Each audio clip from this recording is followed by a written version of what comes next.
আপনার মাসিক চক্র নিয়মিত প্রত্যেক মাসের নির্দিষ্ট একটি সময়ে আপনার মাসিক হয়ে যায়। তারপরেও প্রত্যেকটি মাসে চেষ্টা করার পরেও আপনি গর্ভধারণ করতে পারছেন না। প্রত্যেকটি মাসে আপনি ও আপনার হাজবেন্ড বিফল হচ্ছেন। তার কারণগুলো কি আপনার জানা আছে? নিয়মিত মাসিক হওয়া সত্ত্বেও গর্ভধারণ কেন হয় না? নিয়মিত মাসিক নিয়ে কিভাবে এক মাসে গর্ভধারণ করা যায় তা নিয়েই আজকে আমাদের এই ভিডিও। কতদিন চেষ্টা করার পরে আপনি গর্ভবতী না হতে পারলে ডক্টরের কাছে যাবেন? মাসের ঠিক কোন দিনটিতে সহবাস করলে আপনি দ্রুত গর্ভবতী হতে পারবেন? তাই যারা নিয়মিত মাসিক নিয়ে এক মাসের মধ্যেই গর্ভবতী হতে চাচ্ছেন তাদের কাছে অনুরোধ থাকবে সম্পূর্ণ ভিডিওটি দেখবেন, একটুও স্কিপ না করে। Hello friends, welcome to our channel মা হতে চাই। সন্তান নিতে চাওয়া দম্পতিদের সকল সমস্যার সমাধান দিতে ও তাদের সেবা করতে আমাদের চ্যানেল বদ্ধপরিকর। তাই আমাদের চ্যানেলটি সাবস্ক্রাইব করে বেল বাটনে ক্লিক করে দিয়ে অল নোটিফিকেশনে ক্লিক করে দেবেন সকল আপডেট সবার আগে পাওয়ার জন্য। এছাড়াও আমাদের ফেসবুক পেজ মা হতে চাই ফলো করুন, লিংক ডেসক্রিপশন বক্সে পেয়ে যাবেন। আপনাদের মধ্যে যারাই গর্ভধারণের চেষ্টা করছেন তারা শুরুতে কিছু বিষয় মাথায় রাখুন। যারা গর্ভধারণের চেষ্টা করছেন তারা অবশ্যই তার আগে কিছু শারীরিক টেস্ট করিয়ে নেবেন। কারণ যদি গর্ভবতী হয়ে যান এবং এই টেস্টগুলো করান এবং তখন জানতে পারেন আপনি কিছু রোগে আক্রান্ত, তবে আপনি ও আপনার বাচ্চা দুজনেই মারাত্মক বিপদে পড়তে পারেন। সেই টেস্টগুলো কি কি?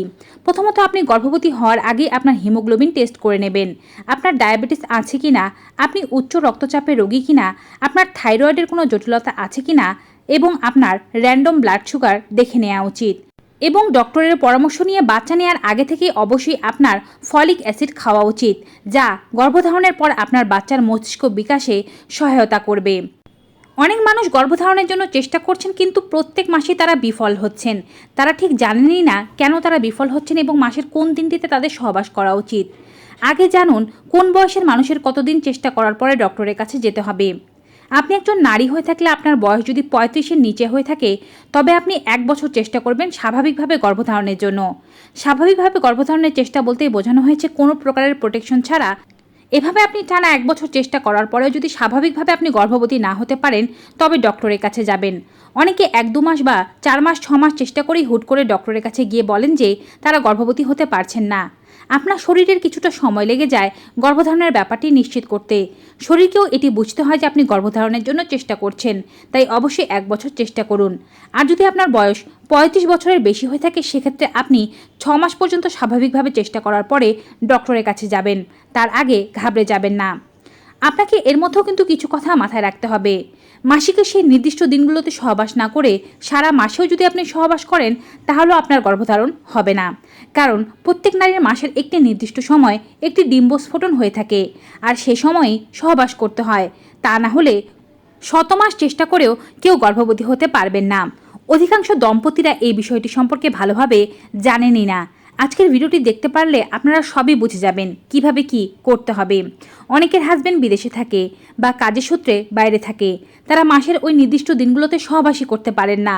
এভাবে বছরকে বছর চেষ্টা করলেও কিন্তু তারা গর্ভবতী হতে পারবেন না।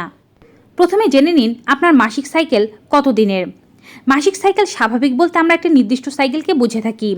সাধারণত 24 থেকে 35 দিনের মধ্যে পিরিয়ড সাইকেল যাদের ঘুরে ঘুরে আসতে থাকে এটিকে নিয়মিত মাসিক সাইকেল বলা হয়ে থাকে। কারো কারো 24 দিন পরপরই পিরিয়ড হয়, কারো কারো হতে পারে 25 দিন পরপরই পিরিয়ড হয়, কারো 28 দিন পরপর, কারো 30 দিন পরপর, কারো 32 দিন পরপর, কারো 35 দিন পরপর। এভাবে নির্দিষ্ট সময় অন্তর অন্তর পিরিয়ড হওয়াই হচ্ছে নিয়মিত মাসিক সাইকেল। তবে আপনার যদি দেখা যায় কোনো মাসে 1 মাস পরে হলো, কোনোবার 2 মাস পরে, কোনোবার 6 মাস পরে, কোনোবার হচ্ছেই না, আবার কোনো মাসে 15 দিন পরেই হয়ে যাচ্ছে, এটি হচ্ছে অনিয়মিত মাসিক সাইকেল। আজকে অনিয়মিত মাসিক সাইকেল নিয়ে কথা বলছি না, আজকে নিয়মিত মাসিক সাইকেল নিয়েই কথা বলবো। আপনার যদি একটি নির্দিষ্ট সময়ে পরপর পিরিয়ড আসতে থাকে তবে আপনার জন্য ওভুলেশনের দিন কাউন্ট করাটা খুব বেশি সহজ হয়ে যাবে। ধরুন কোনো মাসের 1 তারিখে আপনার মাসিক হয়েছিল, সে মাসের 28 তারিখে গিয়ে আপনার আবার মাসিক হলো, তবে আপনার পিরিয়ড সাইকেল কত দিনের? এই 1 থেকে 28 মোট 28 দিন। এর থেকে আপনি 1 বিয়োগ দিয়ে দেবেন, তাহলে আপনার মাসিক সাইকেল হলো 27 দিনের। যদি আপনার কোনো মাসের 1 তারিখে মাসিক হয়ে থাকে এবং সে মাসের 29 তারিখে গিয়ে আবার মাসিক হয়ে থাকে তবে আপনি 1 থেকে 29 দিন থেকে আবার 1 বিয়োগ দিয়ে দেবেন, পেলেন 28 দিন, অর্থাৎ আপনার মাসিক সাইকেল 28 দিনের। আরও একটু ব্যাখ্যা করে বলি। ধরুন কোনো মাসের 1 তারিখে আপনার মাসিক হয়েছে, পরবর্তী মাসের 5 তারিখে গিয়ে আবার আপনার মাসিক হয়েছে। তো এ মাসের 1 থেকে 30 দিন এবং ও মাসের 1 থেকে 5 দিন, অর্থাৎ মোট 35 দিন। এ থেকে আবার আপনার 1 বিয়োগ দিয়ে দিতে হবে, কারণ যেদিন আপনার মাসিকটি শুরু হয়েছে সেটি পরবর্তী সাইকেলে পড়ে যাচ্ছে। তাহলে 35 থেকে 1 বিয়োগ দিয়ে দিলে আপনার মাসিক সাইকেল হলো 34 দিনের।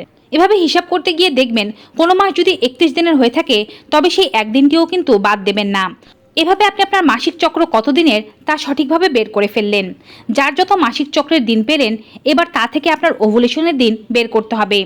আপনার মাসিক চক্র যত দিনেরই হয়ে থাকুক না কেন, তার থেকে 14 দিন বিয়োগ করে দিলে যেই তম দিনটি পাওয়া যাবে সেটি আপনার ওভুলেশনের দিন। অর্থাৎ যদি কারো মাসিক সাইকেল 28 দিনের হয়ে থাকে, তার থেকে 14 বিয়োগ দিয়ে দিন। আপনার পিরিয়ড শুরু হওয়ার 14তম দিনে হবে আপনার ওভুলেশনের দিন। আপনার মাসিক সাইকেল যদি 30 দিনের হয়ে থাকে, তার থেকে 14 বিয়োগ দিয়ে দিলে আপনি পাবেন 16তম দিন। তাহলে আপনার পিরিয়ড শুরু হওয়ার 16তম দিনে হবে আপনার ওভুলেশন। ওভুলেশন বিষয়টি যারা বুঝতে পারছেন না তাদেরকে সংক্ষেপে একটু বলে দেই। ওভুলেশন মানে হচ্ছে ডিম্বস্ফোটন। নারীর দেহে প্রত্যেক মাসে একটি ডিম্ব বের হয়। এটি নারীর ওভারি থেকে বের হয়। নারীর দুটো ওভারি থাকে, ডান ওভারি এবং বাম ওভারি।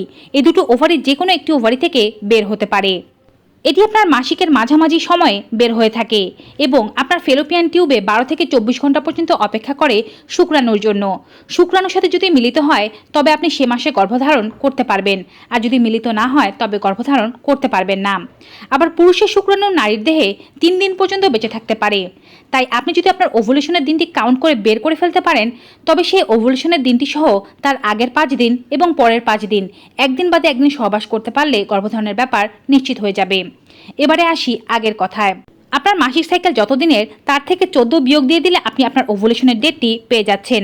মোটামুটিভাবে দেখা যায় যে আপনার মাসিক যেদিন শুরু হয়েছিল তার 11তম দিন থেকে 20তম দিনের মধ্যেই এই ডেটটি পড়ে থাকে। যেহেতু প্রত্যেকের মাসিকই যে একটি নির্দিষ্ট সময় পরপর হবে তা বলা যায় না। কোনো মাসে 28 দিন পরে হতে পারে, কোনো মাসে 30 দিন পরে হতে পারে। তাই অবশ্যই আপনি খেয়াল রাখবেন মাসিক আপনার যেদিন শুরু হয়েছিল সেদিনের 11তম দিন থেকে 20তম দিন পর্যন্ত নিয়মিতই আপনি সহবাস করতে পারেন, কিংবা একদিন বাদে একদিন সহবাস করতে পারেন। একদিন বাদে একদিন সহবাস করলেও পুরুষের বীর্য আপনার দেহে অবস্থান করবে এবং আপনি গর্ভধারণ করতে পারবেন। তবে যারা বারবার চেষ্টা করেও বিফলে যাচ্ছেন তারা চেষ্টা করবেন এই সময়টা প্রতিদিনই সহবাস করতে, এবং ঠিক যেদিন আপনার ওভুলেশন হচ্ছে বলে আপনি আন্দাজ করছেন সেদিনটি বাদ দেবেন না। এভাবে আপনি কয়েক মাস সহবাস করে দেখুন, আপনি বিফলে যাবেন না। খুব দ্রুত আপনি গর্ভবতী হয়ে যেতে পারবেন। সহবাসের পরেও কিছু জিনিস মেনটেন করতে পারেন, যেমন সহবাসের পরে আধা ঘন্টা পর্যন্ত চিত হয়ে শুয়ে থাকবেন, সঙ্গে সঙ্গে ওয়াশরুমে যাবেন না এবং ওয়াশরুমে যাওয়ার পরে সাবান দিয়ে নিজেকে ধৌত করবেন না।